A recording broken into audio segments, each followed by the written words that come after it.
रोजगार नहीं दिया जा सकता।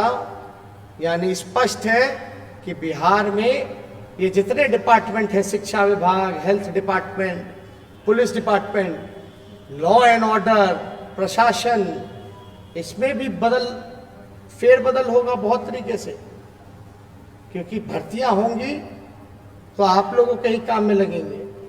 लॉ एंड ऑर्डर सुधरेगा, पुलिसकर्मी अगर ज्यादा होंगे, अस्पताल में डॉक्टर होंगे तो अच्छे से इलाज हो पाएगा, नर्सेज होंगे तो देखभाल हो पाएगा, प्रोफेसर और टीचर होंगे तो अच्छे से पढ़ाई और शिक्षा व्यवस्था सुधरेगी। लेकिन नीतीश जी कहते हैं हो ही नहीं सकता। यानी साफ तौर पे उन्होंने हाथ खड़े कर दिए हैं कि हम कोई रोजगार का सृजन नहीं करेंगे, बैकलॉग को नहीं भरेंगे। पैसा होते हुए भी उन्होंने खर्च नहीं किया। जोर तोड़ की राजनीति, लॉक स्टेट है, जमीन से घिरा हुआ है, फैलाव करने का कोई उपाय नहीं है। लेकिन उनको ये भी बताना चाहिए कि पंजाब हरियाणा भी लैंडलॉक्ड स्टेट है, वो भी जमीन से घिरा हुआ है। अब बिहार से कई गुना छोटा राज्य है, लेकिन बिहार के लोग वहां जाकर के फैक्ट्रियों में काम करते हैं। क्यों नीतीश जी? लालू जी जब रेल मंत्री थे तो उन्होंने मढ़ौरा में, परसा में, मधेपुरा में कारखाना देने का काम किया, तब तो बिहार में समुद्र नहीं था। तो इस बात को हम फिर दोहराना चाहते हैं कि नीतीश कुमार जी थक चुके हैं और बिहार उनसे संभल नहीं रहा। मैनेजमेंट करना चाहिए था। अब देखिएगा, पिछले कई सालों में मौजूदा एनडीए सरकार ने नौकरियां दी नहीं बल्कि छीनने का काम किया है। दी नहीं गई बल्कि छीनने का उन्होंने काम किया है। नौकरियों के अवसरों में को समाप्त करने का काम किया और हम नौकरियां देने और निजीकरण की प्रक्रिया को समाप्त करने का काम करेंगे। हम नौकरियां भी देंगे और एक परंपरा जो चलती आई है केंद्र सरकार की कि हर चीज जो है प्राइवेटाइज कर दिया जा रहा है, निजीकरण कर दिया जा रहा है। एक सेक्टर कृषि का बचा था, एग्रीकल्चर का बचा था, उसको भी जो है इन लोगों ने छोड़ा नहीं बल्कि प्राइवेटाइज कर दिया गया। तो हमारी सरकार बनेगी तो निजीकरण को खत्म करके नौकरियां जो है हम लोग ज़्यादा से ज़्यादा देने का काम करेंगे। तो हमने पहले भी आप लोगों को बताया, अभी तत्काल जो है 10 लाख पदों को भरा जा सकता है, जिनकी रिक्तियां वर्षों से भरी नहीं गई हैं, और समय सीमा के अंतर्गत इन सारे काम को जो है हम लोग पूरा करेंगे। एक खास बात ये भी आता है कि सार्वजनिक रोजगार यानी सरकारी नौकरी के बहुत स्पष्ट मल्टीप्लायर इफेक्ट्स हैं, मानक गुणक प्रभाव होता है। अगर आप सार्वजनिक रोजगार यानी सरकारी नौकरी के बहुत मल्टीप्लायर इफेक्ट्स हैं। मल्टीप्लायर इफेक्ट्स मतलब मानक गुणक प्रभाव, यानी सरकारी नौकरी मिलेगी तो लोग यहीं रहेंगे, बिहार में ही रहेंगे, बिहार में ही पैसा खर्च करेंगे, बाजार जाएंगे तो बिहार में ही पैसा खर्च करेंगे। इससे जो हमारे व्यवसायिक हैं, व्यापारी हैं, उनको लाभ पहुंचेगा, यानी बिहार का पैसा बिहार में ही घूमेगा। इससे हम लोगों को, सरकार को भी रेवेन्यू और राजस्व का इसमें फायदा होगा। इसलिए सरकारी नौकरी के मल्टीप्लायर इफेक्ट्स होते हैं।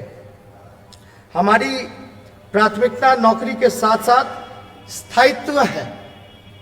अब नीतीश जी का आप लोगों ने देखा 4 साल में 4 सरकार।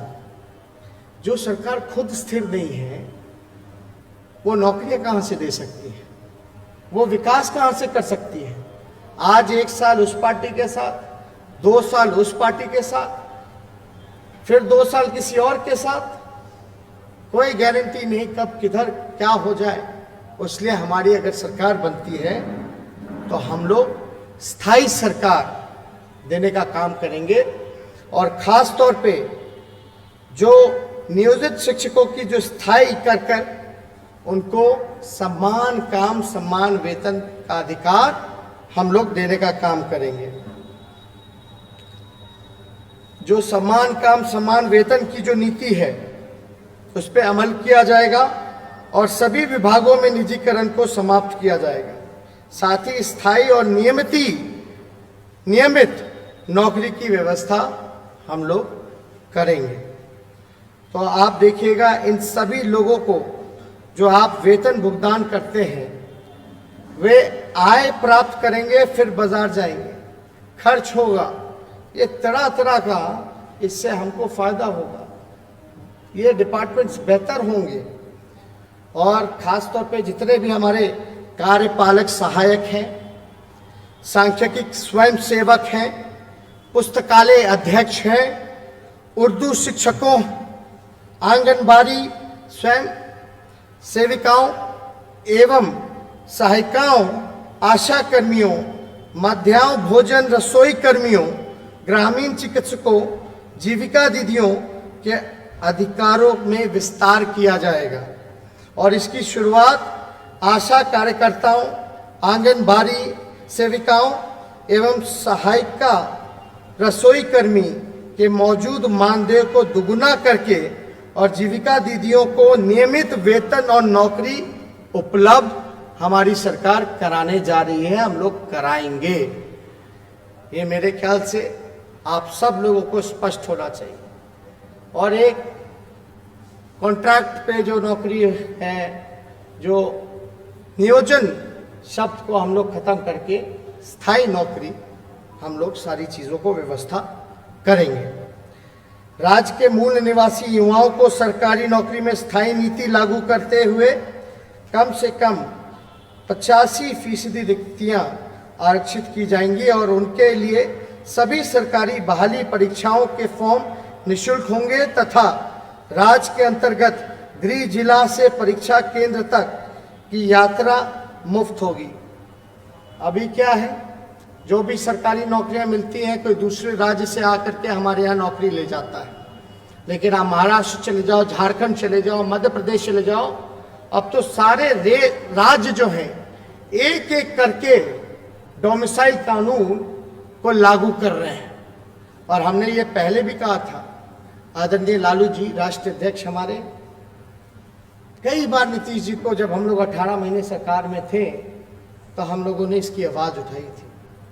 उन्होंने कहा कि होगा होगा होगा, लेकिन क्या हुआ वो तो जरा देश का अपमान करके चले गए। सबको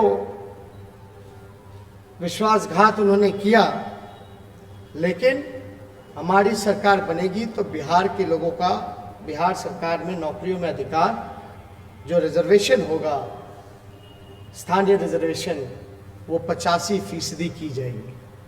और जब नौकरी के फॉर्म्स निकलेंगे, यानी 10 तारीख को नीतीश जी की विदाई है और 10 तारीख को 10 लाख नौजवानों को सरकारी नौकरियां मिलना शुरू हो जाएगा, उसकी प्रक्रिया शुरू हो जाएगी। तो जो फॉर्म निकलेंगे, उस फॉर्म का जो फॉर्म फीस होता है उसको हम लोग माफ़ करेंगे, फॉर्म फीस नहीं लगेगा। साथ ही साथ जो किराया लगता है परीक्षा केंद्र में जाने का, उन सभी को भाड़ा देने की जरूरत नहीं, वो सरकार उसकी व्यवस्था, महागठबंधन की सरकार उसकी व्यवस्था हम लोग जो है कराएंगे। एक और महत्वपूर्ण बात मैं कहना चाहूँगा, बीपीएससी की लेट लतीफ़ी, बीपीएससी में कोई रिजल्ट समय पे नहीं होता, परीक्षा नहीं हो पाता, सालों सालों तक लोग जा रहे हैं। अब तो नौजवान बीपीएससी के बाहर इंतज़ार कर रहे हैं कि भैया 2014 का परीक्षा का रिजल्ट आया कि नहीं आया। तो नीतीश जी ने, बीजेपी की सरकार ने लाठी मरवाने का काम किया। जो लेट लतीफ़ी है उसको दूर करने के साथ सामान्य वर्ग और आरक्षित वर्ग के युवाओं की उम्र की सीमा बढ़ाई जाएगी। जो समय बर्बाद करता है बीपीएससी लेट लतीफ़ी में, इससे तो कानून है ना भैया, इसने को इस उम्र के लोगों को, इतने बीच की उम्र के लोगों को ही सरकारी नौकरी मिल सकती है। अगर लेट लतीफ़ी बीपीएससी है तो भाई मेरा बिहार का मेरा भाई नौजवान क्यों भुगतेगा? तो जो भी हमारे सामान्य वर्ग के लोग हैं या आरक्षित वर्ग के लोग हैं, उसमें जो है उन युवाओं की उम्र सीमा हमारी सरकार जो है बढ़ाने का काम करेगी, बढ़ाई जाएगी। मेरे ख्याल से ये बहुत ही महत्वपूर्ण सवाल है। आप अंदाजा नहीं कर सकते कि तैयारी में, कंपटीशन में कितना खर्च होता है। गरीब परिवार के लोग दिन रात तैयारी करते हैं, माँ बाप अपने बच्चों को पढ़ाना लिखाने में अपना पेट काट करके पालते हैं, सोचते हैं कि भैया नौकरी लग जाएगी तो बुढ़ापा में सहारा बन जाएगा। और अगर बीपीएससी समय पे कोई काम ना करे तो उन नौजवान भाई जो इतने सालों से मेहनत करते रहे और जो उनके बुजुर्ग माता पिता हैं, कितनी आशा भरी उम्मीद जो है कि बेटा जो है परीक्षा देगा, नौकरी लगेगी, कितना ठेस पहुंचता होगा, कितना दर्द होता होगा, कितना चुभता होगा, उसका अंदाजा हम लोग नहीं लगा सकते। वो नौजवान जानते हैं, वो उनका परिवार जानता है। इसलिए हमारी सरकार बनती है तो ये काम सामान्य वर्ग और आरक्षित वर्ग के जितने युवा हैं उनकी उम्र की सीमा को हम लोग बढ़ाने का काम करेंगे। ज़्यादा कुछ हम नहीं करेंगे, लेकिन जीविका दीदी, आशा कर्मी, आंगनबाड़ी सेविका, आंगनबाड़ी सहायिका और मध्याह्न जो भोजन रसोइया जैसे साथियों के मानदेय को लगभग 2 से 3 गुना हम लोग जो है बढ़ोतरी करने का काम हम लोग करने जा रहे हैं। तो देखिए, हम ज़्यादा कुछ और नहीं कहेंगे, मेरे ख्याल से ये स्पष्ट है। और जो लोग सवाल पूछा करते थे उनको मेरे ख्याल से जवाब मिल गया है। जब चांद पे आदमी चला जा रहा है तो बिहार में कारखाना और सरकारी नौकरी नहीं दी जा सकती। नीतीश कुमार जी, डबल इंजन की सरकार पूरी तरीके से बिहार को 15 साल बर्बाद करने का काम किया, लेकिन फिर भी मुझे पूरा विश्वास है कि बिहार की जनता इस बार जो कल मतदान करने जा रही है वो जात पात छोड़ करके धर्म की जो राजनीति करते हैं, जो नफरत फैलाने का काम करते हैं, बिहार की जनता मुद्दे पे खड़े होकर के रोटी, रोजगार, नौकरी, शिक्षा, चिकित्सा, पलायन, गरीबी, भुखमरी, किसान, मजदूर, इन सभी विषयों पर मुझे पूरा भरोसा है कि बिहार फिर से देश को दिशा और दशा दिखाने का ही नहीं काम करेगी, बल्कि ये लड़ाई लोग पूछते हैं मीडिया के भाई कि नीतीश जी की, तेजस्वी की लड़ाई है, ये लड़ाई मोदी जी और लालू जी की लड़ाई है। मैं उनको इतना ही कहना चाहूँगा कि ये जो लड़ाई है ये सरकार बनाम जनता है और इस लड़ाई में हम लोग जनता के साथ खड़े हैं और जनता का जीत होना तय है। तो जितने भी हमारे पत्रकार भाई यहाँ उपस्थित हुए और जितने भी हमारे फेसबुक पे या सोशल मीडिया के माध्यम से जितने भी लोग हमें सुन पा रहे हैं, देख पा रहे हैं, आप सब लोगों को हम धन्यवाद देते हैं, स्वागत करते हैं। और मुझे पूरी उम्मीद है कि आप अपने वर्तमान को और अपने भविष्य को सुधारने के लिए मत का प्रयोग करेंगे, बेहतरी के लिए करेंगे। लेकिन कुछ लोग लगे पड़े हैं कि जात पात हो जाए, कुछ लोग लगे पड़े हैं कि धर्म के नाम पर नफरत फैलाया जाए। इन सब चीज़ों से अलग उठ करके बिहार को महान बनाना है, आगे ले जाना है। और हमने तो पहले भी कहा, हम ठेठ बिहारी हैं, जो कहते हैं वो करते हैं और हमने जो कहा है वो ज़रूर करेंगे।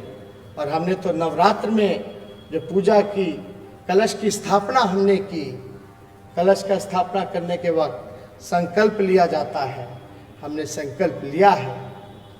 बस एक मौका बिहार की जनता हमको देगी तो 10 तारीख को बाद 10 लाख रोजगार लोगों को सरकारी नौकरियां मिलने की प्रक्रिया जो है वो शुरुआत हो जाएगी।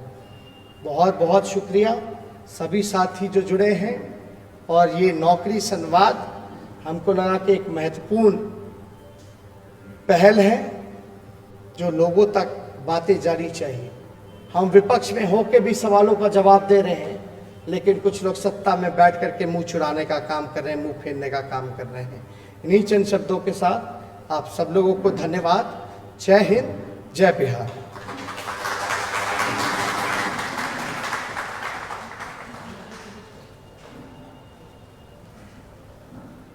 शुक्रिया आप सभी साथी, शुक्रिया नेता प्रतिपक्ष। ये जो नौकरी संवाद से, इस प्लेटफॉर्म से ये पहला संवाद है।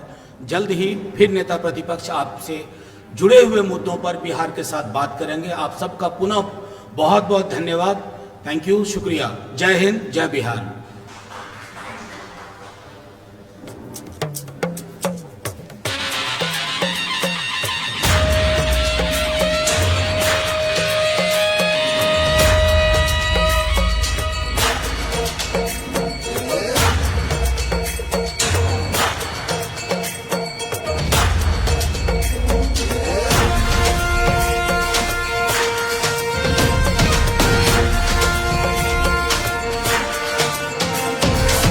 युग में नव क्रांति की जलती मशाल है ये, दिल का है दिल वाला और हिम्मत विशाल है ये।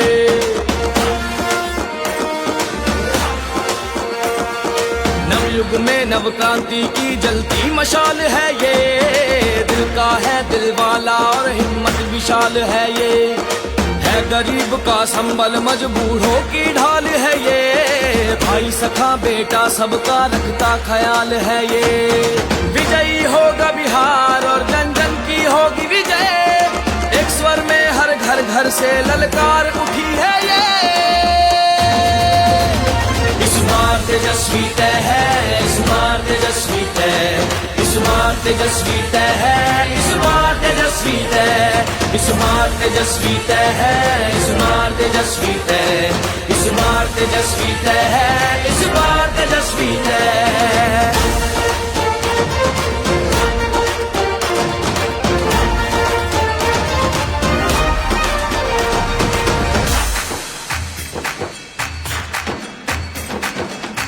हवाई भाषण वालों को बिहार से भगाएंगे, सीधे सच्चे कर्मठ तेजस्वी को हम तो जिताएंगे। बिहार को जिसने निचले पायदान पर पहुंचाया, हम सब मिलकर उसको उसकी सही जगह दिखलाएंगे। विजयी होगा बिहार और जन जन की होगी विजय, एक स्वर में हर घर घर से ललकार उठी है ये। इस बार तेजस्वी तय है, इस बार तेजस्वी तय, इस बार तेजस्वी तय है, इस बार तेजस्वी तय, इस बार तेजस्वी तय है, इस बार तेजस्वी तय, इस बार तेजस्वी तय है, इस बार तेजस्वी तय।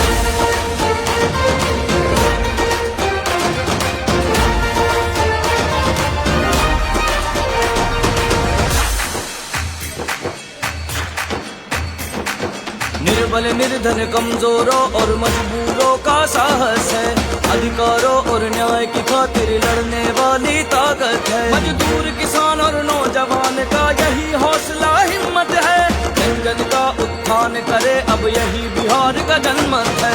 विजयी होगा बिहार और जन जन की होगी विजय, एक स्वर में हर घर घर से ललकार उठी है ये। इस बार तेजस्वी तय है, इस बार तेजस्वी तय, इस बार तेजस्वी तय है, इस बार तेजस्वी तय, इस बार तेजस्वी तय है, इस बार तेजस्वी तय, इस बार तेजस्वी तय है, इस बार तेजस्वी तय।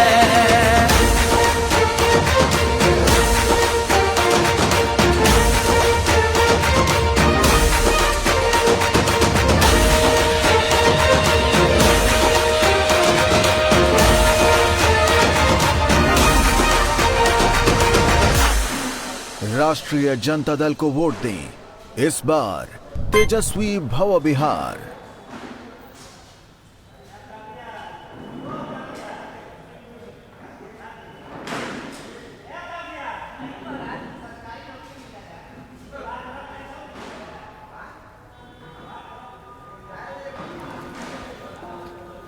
लो अम्मा,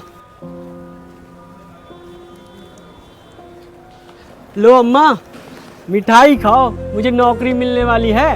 कुछ नया बता, पिछले कई सालों से तो यही सुनती आ रही हूँ। अम्मा, जो पिछले कई सालों से नहीं हुआ वो अब होने वाला है। अच्छा? हाँ, तेजस्वी ने कहा है कि पहले ही दस्तखत से 10 लाख लोगों को नौकरी देंगे। इस बार तो नौकरी तय है, क्योंकि इस बार तेजस्वी तय है। बोले बिहार, बदले सरकार। साहब, हम 1-2 महीने ही काम कर पाएंगे। हम वापस बिहार जा रहे हैं, क्योंकि हमें वहीं रोजगार मिल रहा है। अरे, ये तो मैं पिछले 15 साल से सुनता आ रहा हूं। सरकार ने आज तक तो कुछ दिया नहीं। इस बार तेजस्वी ने वादा किया है कि वो बिहार में उद्योग लगाएंगे और रोजगार लाएंगे। इस बार रोजगार तय है, क्योंकि इस बार तेजस्वी तय है। बोले बिहार, बदले सरकार। महागठबंधन को वोट दें।